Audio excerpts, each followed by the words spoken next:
Të nderuar teleshikues, ju përshëndes të gjithë dhe jemi rikthyer në transmetim të drejtë për drejtë në këtë moment. Ne jemi me gazetarin Artur Cani në lidhje me një projekt ligji i cili është paraqitur nga qeveria për sa i përket edhe menaxhimit të mbetjeve. Përshëndetje dhe mirëseardhje. Përshëndetje, mësoj gjitha. Ashtu sikurse e tham në fakt, tashmë është një projekt ligji i cili është pikërisht për menaxhimin e mbetjeve urbane. Ju keni në dorë edhe keni këtë projekt ligj. Çfarë parashikon konkretisht? Me çfarë ka të bëjë ky propozim?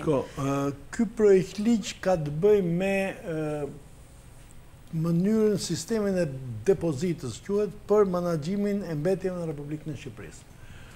Titulli duket pak i ngatruar, por projekt ligji është në vetvete shumë i mirë, po që se nuk do kishte atë të famshme në PPP. Ligji parashikon se si duhet të mblidhen të gjitha, do dorëzohen të gjitha mbetjet, ato që quhen mbetje urbane, domethënë gjitha ambalazhet, ose për ata që janë pak të vjetër, që kujtojnë një sistem të kaluar si ka qenë sistemi i dorëzimit të shisheve dhe kavanozave të qelçit që bëhe përpara. Tonë ti bleje përpara një kavanozë rëçeli, ose një shishe vaj, dhe e paguje shishen. Pastaj kur shkoje, dorëzoje shishen bosh, kishe drejtën që të merrje rimbursim nga shteti lekët që kishe pagu për shishen. Çfarë nuk kupton kjo? Konkretisht, çfarë parashikon ky projekt ligj? Pra, ju thatë që përfshihet në këtë projekt ligj edhe PPP-t. Konkretisht? Atëre, ky është një projekt ligj i dorëzuar një herë në 2015, bile, po ta shikosh, kjo kopja ka dhe vitin këtu 2015, madje më poshtë ka dhe kryetari Ilir Meta. Unë është i njëjti ligj i atëhershëm. Unë kam dhe relacionin që ka bërë qeveria për ta kaluar këtë ligj. Është hedhur poshtë në 2015-ën, çfarë ka ndodhur? Jo, është hedhur poshtë, domethënë nuk ka kaluar ky ligj në 2015-ën. Tash ka kërkojnë që ta rikalojnë prap, nuk i kanë bërë dot votat e duhura për ta kaluar këtë si projekt ligj, edhe ripropozojnë tash. Kush është synimi i ligjit sipas relacionit të qeverisë? Do të synon këto gjëra: menaxhimin e integruar të mbetjeve, minimizimin e sasisë së mbetjeve që depozitohen në landfill, përmirësimin e përdorimit të mbetjeve, paksimin e ndikimeve të mbetjeve në mjedis, administrimin ligjor të depozitave që bëhet për mbetje dhe motivimin e konsumatorëve për t'i kthyer këto mbetje. Në pamje të jashtme, gjithçka është perfekte. Është shumë mirë që mbetjet të menaxhohen, është shumë mirë që kush ndot të paguajë, të gjitha janë shumë mirë. Ku është e keqja? Dhe pse ky ligj po kalon tash kështu nëpër të po rifutet në parlament? Pse është rrëzuar një herë dhe pse po rifutet? Gjithë problemi është ke ajo formula e famshme e hajdutësisë që quhet PPP. Domthonë partneriteti publik-privat. Çfarë propozohet me këtë ligj konkretisht? Propozohet në një person tjetër, një sistem tjetër që të futet një administrator. Domthonë një shoqëri. Çfarë do bëj ky administratori? Do bëj pullat. Domthonë etiketat që do t'i vijnë në ambalazhet. Çfarë do jenë këto etiketa? Do jenë të tilla që ti kur shkon blen këtë shishen e ujit, nuk do blesh këtë, po do paguash edhe 200 lek të vjetra më shumë, 20 lek më shumë kur ta blesh. Do thotë kjo që shteti në këtë formë është duke i dhuruar në një formë edhe biznesit privat? Duke vepruar në këtë formë? Jo, është duke i dhuruar, domthonë ky është më i madhja, dhurata më e madhe që i bëhet një privati. Në mënyrë kategorike, absolute. Është më e madhja që ka ndodhur në Shqipëri. Është më e madhe se aksiza, është më e madhe se Cani, është më e madhe se ngjyrosja e benzinës, është më e madhe. Pse? Domethënë, ti e dorëzon këtë mbeturinë. Kur e dorëzon, nëse e dorëzon në gjendje të mirë siç ta përcakton ligji, se nëse ka ndodhur si flim prishje, nuk ta merr njeri. Dhe kjo pjesë shkon në ambient. Atëherë, për t'i rikuperuar këto, nuk të kthehen lekët. Ti konsumatori nuk i merr më lekët mbrapsht të tyre. Dhe këto lekë shkojnë në një depozit caktuar. Këtë depozitën e ka kjo shoqëria që administron. Dhe tash kjo shoqëria i merr kjo të gjithë lekët, sepse në momentin që ajo i shet pullën shoqërive që importojnë, që shesin, ka përcaktuar ligji që të gjithë depozita i bëhet, i ngarkohet gjithë, të gjithë duhet të blejnë këtë shënjë dalluese. Etiketë që quhet, që do shkojnë ta blejnë te kjo shoqëri, s'ka vend tjetër, tek administratori. Ky do shesi këto pulla të tyre dhe këta do i japin lekë për çdo pull. Do ja vënë shisheve dhe ti kur ta dorëzosh atë materialin, që domethënë nuk është vetëm shishe, Kjo do bëhet për çdo ambalazh? Për të gjitha llojet ambalazh. Për çdo ambalazh që quhet mbetje sipas këtij ligji. Bukuri. Dhe është kush merret në këtë sistem? Është administratori, është ky që prodhon shenjën e sigurisë. Domethënë ti do vesh me detyrim, përcaktohen dhe masat që si dënohesh ti, po nëse nuk e bën, dhe thuhet që prodhuesi i shenjës dalluese. Prodhuesi është administratori i sistemit depozitës, i autorizuar nga ky ligj për prodhimin e shenjës së sigurisë në funksion të sistemit depozitës. Pra, ky njeri është vetmi që do japë këtë shenjë. Çfarë ndodh me këtë shenjë?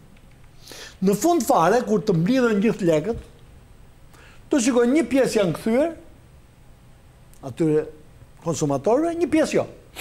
Sepse kanë humbur. Nuk është dorëzuar ambalazhi. Çfarë ndodh me këto lekë që mbeten? Këto lekë i ndan 50% i mban administratori, 50% i mban shteti. Është i detyruar t'ia kthej buxhetit të shtetit. Dhe thuhet kështu, si gjithmonë, gjeta e formula që shteti s'harxhon, që vetëm fiton. Jo. Pse duhet të vi unë jam shumë dakord që kush nuk e kthen ambalazhin, kush e prish, të paguaj dëmin që ka shkaktuar, sepse ky dëm i shkon ambientit. Domethënë duhet për mirëmbajtjen e ambientit. Atëherë pse një shoqëri duhet të marrë 50% të kësaj që duhet i shkojë ambientit? Pse duhet të marrë buxheti i shtetit 50% dhe ta përdorë për çfarë do? Jo. Këtu duhet krijuar një fond për mirëmbajtjen e ambientit me këto lekë. Kështu duhet luftuar. Domethënë duhet marrë këto lekë që nuk kthehen të kalojnë gjitha këtij fondin për mirëmbajtjen e ambientit e mjedisit. E qartë, a nën kupton kjo fakti që do të ketë tashmë edhe një formë të tillë që do të rriten edhe çmimet e produkteve, dyshim edhe direkt do rriten të gjitha çmimet e produkteve, sepse importuesit do t'i shesin produktet me vlerën e kësaj etiketës së shtuar. Është njësoj si duhani, është njësoj si vera, është njësoj si gjithë të tjerët. Do shtohet dhe vlera e ambalazhit. Pra ti do ta kesh çmimin e rritur që kur e blen. Dhe pastaj kjo që merret bëhet një llogari e përafërt. Në të gjithë sistemin shqiptar, sipas këtij ligji të mbetjeve, llogaritet që të jetë një vlerë afërsisht rreth 100 miliard lekë në vit. 100 miliard lekë në vit. Domethënë, sipas këtij relacioni të qeverisë, thuhet që rreth 30% e kësaj materiale llogaritet që nuk do të kthehet. Kjo është një llogaritje shumë pozitive, sepse në vendet të zhvilluara të Europës është kjo shifër. Shqipëria nuk është e përgatitur akoma për këtë lloj mbledhje. Vendet e tjera të Europës që janë kaq zhvilluara kanë shumë më të ulët. Domethënë, le të themi në një shifër që edhe kjo është pozitive, që 50% e kësaj vlere nuk do kthehet. Mirë, kjo do thotë që e gjithë kjo shumë do të bjerë mbi shpatullat e vetë konsumatorëve, apo jo? Të gjithë këtë mungesë të kthimit të ambulazit do ta paguajnë konsumatorët. Domethënë, 100 miliard në vit do i paguajnë konsumatorët, nga të cilët në rastin më të mirë do t'i kthehen 50 miliard. Do në 15 miliard të tjera në vit, flas për lekë vjetra, do t'i ngelen këtij konsumatori, këtij administratori, i cili këtë 50 miliard do të ndaj 50 me shtetin. Do me thënë, 25 miliard afërsisht do t'i mbaj vetë, një llogari e trash, 25 miliard do ja japi shtetit. Tashi, unë nuk kuptoj një gjë. Pse duhet të hyjë një njeri që të marrë kaq të ardhura në vit nga lekët tona? Kush është ky? Pse duhet pasuruar një i tillë? Le ta bëj, është politikë e mirë, le ta bëj shteti vetë. Se çfarë investimi do bëj ky këtu? Asnjë gjë fare. Do vej thjesht një pull atje. Do autorizoj ca të tjerë që të krijojnë pikat e grumbullimit, dhe këto që janë të autorizuar kanë drejtën dhe të paguajnë kthimin që e ka marrë si vlerë që më përpara, nuk është investimi i tij. Në qartë, është gjetur firma që do ta bëjë këtë, që do ta realizojë këtë? Sigurisht që e kanë gjetur, sepse do përpara se sa ta bëjnë ligjin këta kanë gjetur firmën. Kjo është e sigurt fare. Por unë them që ky është hajdutliku më i madh që po bëhet. Dhe ju kujtohet se ç'kan thënë Rama për shembull kur i jepeshin koncesionet që jepte Berisha? Që bënin namin parlamentit, thoshin ne do t'i ç'bëjmë këto koncesione me të ardhur, me të bërë, ne këto koncesione s'do jenë më që bëhen fjallën për rapiskanin, që bëhen fjallë për këto të ngjyrosjes së naftës, benzinës, karburanteve, që bëhet fjallë për vendosjen e pullës aksizës në cigare dhe në vera. Tash të gjitha këto janë në fuqi akoma. I vetmja gjë që ka ndryshuar është që atë përqindje që merrnin pushtetarët e asaj kohe, nuk e marrin më ata, e marrin këta të kësaj kohe. Dhe jo vetëm kësaj, po këta po e kalojnë se po bëjnë dhe fushat të tjera. Do me thënë, jo më ato koncesione që si prishën, si që kishin premtuar për para se të fitonin. Po bëjnë qa koncesione si ky, dhe ky është koncesioni më i rënd me përfitimin më të madh për privatin që ka bërë ndonjëherë shteti shqiptar. Do me thënë që qa ka investuar kjo firmë, qa do investojë kjo administratori që të marri 25 miliard lek në vit fitim? Qa ka bërë? Qa do të bëjë? Asin që do të prodhoj ato pullat. Si mund t'jetë bërë kjo përzgjedhja e kësaj firme? Me klientel. Do më dhënë ti e miku im, si që janë bërë shumë tjera. Si që është bërë ajo në Fjerë. E kuptoni ju që është një firmë në Fjerë që paguhet për të mbjellur dhe përpunuar mbetje dhe Fjerë? Me qënë se nuk i kanë dhënë vendin ku të bëjë landfillin, sepse protestuan fshetarët, shteti jonë sot i pagu gjobën, i pagu lek. Këto janë absurde. Kjo është hajdut me qizma. Do me thënë Alibaba me 40 hajdut do ishte, hiç gjë do ishte, do duke si njeriu më i rregullt i botës përpara këtyre. Mirë, ju thoni që kemi të bëjmë me një klientelizëm në këtë rast. Pse mendoni në këtë formë? Bëhet edhe një krahasim. Atëherë edhe një herë, këtu ka një gjë. Po. Një ligj i tillë i bërë në një mënyrë të tillë absurde që del një privat të cilit i dhurohen me ligj 50% për një herë, kjo është gjë, dhe domthon po ta lexosh këtë ligjin me vëmendje, domthon ka shenja dalluese të sigurisë tot ligjin në Ivan. Shenja dalluese të cilit do vendoset në çdo produkt të hedhur në treg që të krijon mbretje. Në çdo produkt që krijon mbretje do ketë shenjë dalluese. Kush do e marrë këtë përdojnë? Të gjithë prodhuesit, shpërndarësit dhe importuesit janë përgjegjës për blerjen e shenjës dalluese. Do të gjithë prodhuesit, shpërndarësit dhe importuesit duhet shkojnë ta blejnë shenjën dalluese. Kush çfarë gjobash i vendos? Gjoba të llaftarshme. Domethënë gjobat që i vendosen këtyre janë gjoba të papara që i vendosen njerëzve. Por ama këta vetë ç'a bëjnë? Dhe e bukur është kjo që kur flitet për ligjin, thuhet që ky ligj është shumë i bazuar në kushtetut, është i bazuar në të gjitha. Dhe kur flitet për nenin dhe kushtetutës, ku është i bazuar ligji, në vlerësimin e qeverisë përmenden dy ligje, dy nene të kushtetutës. Neni 78 dhe neni 83.1 të kushtetutës. Këto dy nene thuhet që hartimi i projektit bazohet në nenet 78 dhe 83.1 të kushtetutës. Qa thonë këto nene? Qa janë? Se duket sikur e aprovon kushtetutën. Atëherë, neni 78 i kushtetutës thot, ku vendi vendos me shumicë votash. Do me thënë me këtë fjalë është që me 71 vota, kjo kalon. Bukuri. Po neni 83.1 i kushtetutës, neni 81 thot që projekti ligji votohet 3 herë. Votohet në parim, në tërësi dhe nën për nën. Do në këto janë nenet kushtetuese ku bazohet kjo. Si mund të menaxhohet nga shteti ky proces? Shiko, a mund të themi që i ka shteti kapacitetet për ta menaxhuar? Shiko, unë mendoj që kjo është një mundësi shumë reale. Është mundësia më e thjeshtë e shtetit. Shteti jonë e ka menaxhuar që në kohën e Enver Hoxhës shteti shqiptar e ka pas bërë këtë. Kur ishte mblidhnim kavanozat, kur mblidheshin shishet, kur mblidheshin gjitha ambalazhet asaj kohe. Dhe shteti e menaxhonte. Dhe ishte fare normale që e bënte shteti këtë gjë. Jo më shumë sot që është shumë më e lehtë dhe shumë më e kollajshme. Pse? Sepse shteti nuk do investojë asgjë në këtë mes. Të gjitha lekët do i paguajmë konsumatorët, domethënë, kush importon, kush prodhon, kush tregton, do paguajë këtë lekë në pullës.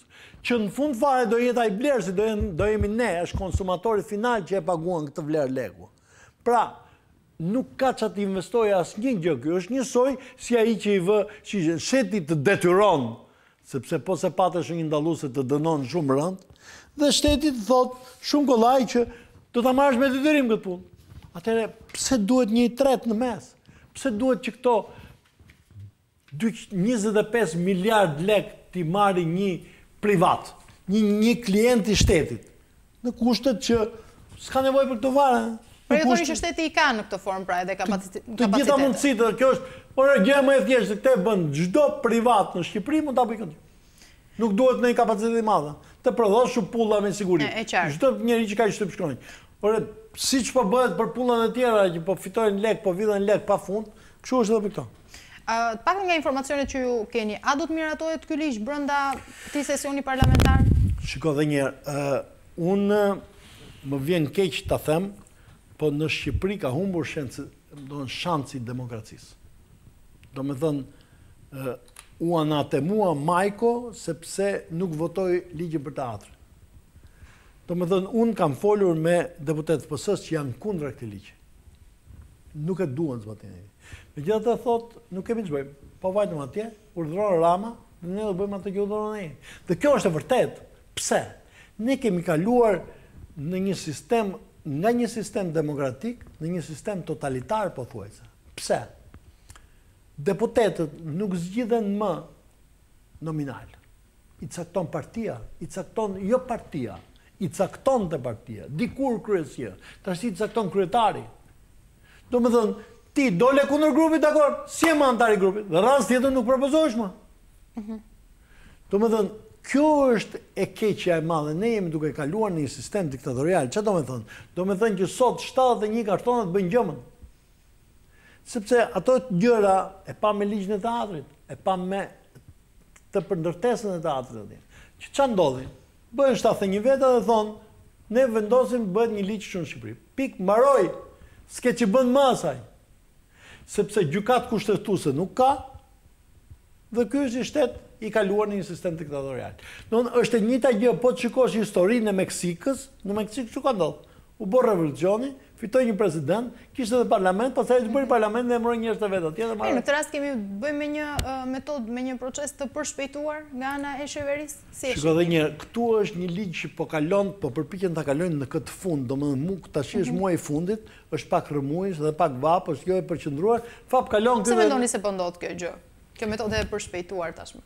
Po shikoj, gjithmonë këto ndodhin kur ka abuzime të niveleve të larta, kur duan të vjedhin me pa kufi. Sepse ky është, edhe një herë, është koncesioni me përfitim më të madh për privatin që jepet. Është një krim që i bëhet këtij vendi në mënyrë të jashtëzakonshme. Domethënë, atë që pëson ambientin shqiptar, sepse po themi që këto që nuk do kthehen janë mbetje që shkojnë në mjedis, atëherë themi, jo, mjedisi nuk do rregullohet me 100%. Me 50%, se buxheti i shtetit do mori vetëm 50%, dhe buxheti i shtetit nuk është të thënë që këto do jenë se s'bën për mjedisin. Kurse unë mendoj që në qoftë se ka një ligj të tillë që është në thelb shumë i mirë, duhet bëj ca ndryshime. Duhet që të gjitha lekët që dalin nga këto moskthime të shkojnë në një fond për mjedisin. Atëre po, do ishte ky qëllimi i risit që rritet përpërimi, sepse ka disa të ardhura këtu. Nuk është po që se ligji zbatohet në rregull, shteti përfiton shumë. Përfiton lekët e moskthimit, përfiton dhe lekët e përpunimit të materiës, sepse plastika do përpunohet. Vetën e tjerë do kufizohen, landfillet do përfitojnë. Por ama do përfitoj shteti, do më thënë do përfitojmë ne, që paguajmë dhe kur se paguajmë këtë shishe në rimbursim se e kemi thyer, e kemi bërë gjë që e ka psuar ambienti, këto lekët shkojnë për të përmirësuar ambientin. Jo ti ndajmë me gjysmë me një tjetër, sa ai tjetri ç'do bëj. Po që shoqëria huaj do t'i marrë do t'i çojë shtetën e vet, po që shqiptarët i fuzin xhepin e vet. Mirë, thatë pak më parë që shteti ka kapacitetet për ta përballuar një vendim të tillë. Jo shteti më ka çdo ndërmarrje. Si mendoni se do duhej të bëhej ky proces? Si mund të bëhet konkretisht? Por të bëhet siç është dhe të përjashtohet PPP-ja. Ta aprovohet ligji siç është dhe të përjashtohet PPP-ja dhe të përcaktohet që të gjitha të ardhurat që do marrin të gjithë fondet e moskthimit të ambalazhit të shkojnë të gjitha për mjedisin. Sepse mjedisi dëmtohet, mjedisi duhet të rregullohet. Dhe mjedisi ka nevojë shumë për rregullim. Gjithë grykat e lumenit nuk i pastojnë më, bëjnë ndonjëherë në një fushat që dalim me një bluzë të bardhë dhe sa të vi televizori. Kush e administron procesin ndërkohë? Shteti? Shiko, procesin do ta administrojë kjo administratori, kjo shoqëria që është vend. Ajo do i ketë të gjitha të ardhurat do i mbledhë ajo, të gjitha llogaritë do i bëj ajo, të gjitha shteti do jetë vetëm për të vënë rregull që ti do blesh se s'bën. Do blesh të pullën e këtij. Po bëre pull vetë dënohet shumë rënd. Do dënimet janë atëherë çdo subjekt që tenton të importoj produkte pak të pull, pa vendosur pullën ka 1 milion lek gjob. Do të po si vure pullti dhe të kapa unë si subjekt ke 10 milion lek gjob.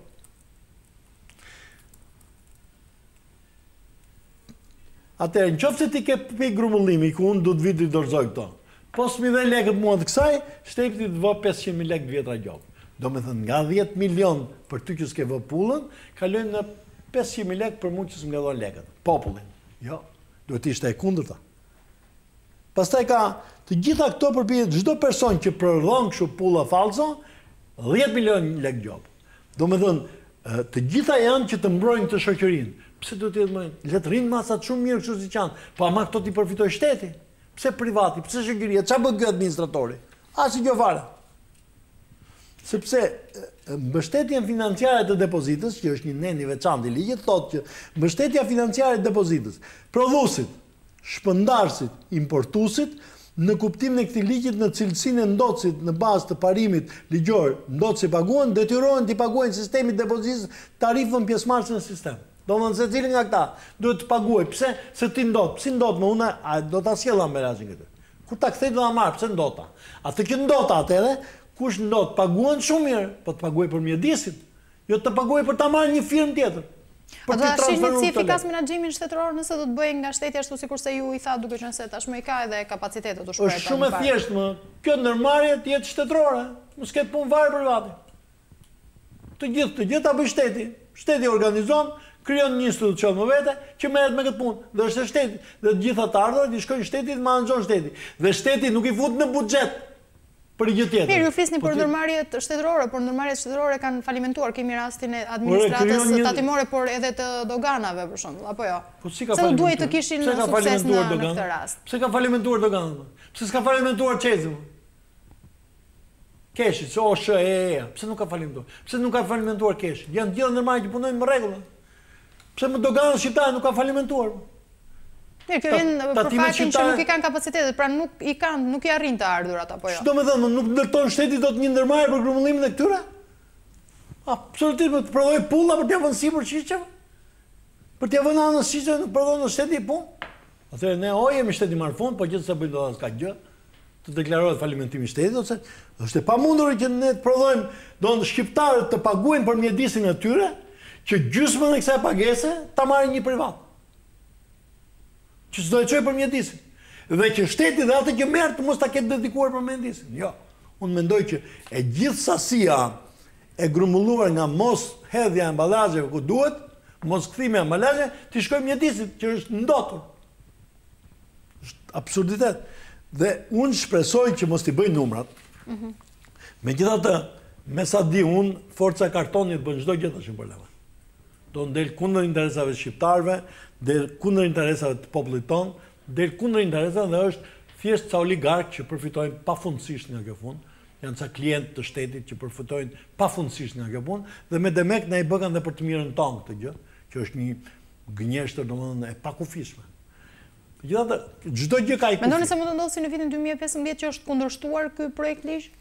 Po nuk besoj se po të ishte si në vitin 2015 nuk do e fusin, i kanë bërë hesapet që ta kalojnë. Sepse të thash, e kanë shkruar në relacion e qeverisë. Mbështetet thonë në 2 nene të kushtetutës.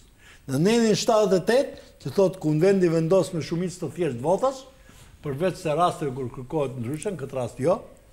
Dhe thotë neni 83 kushtetutës, thotë projekt ligji votohet për herën 3 herë në parlament. Në parim, në tërësi dhe në përnet. Asgjë pa.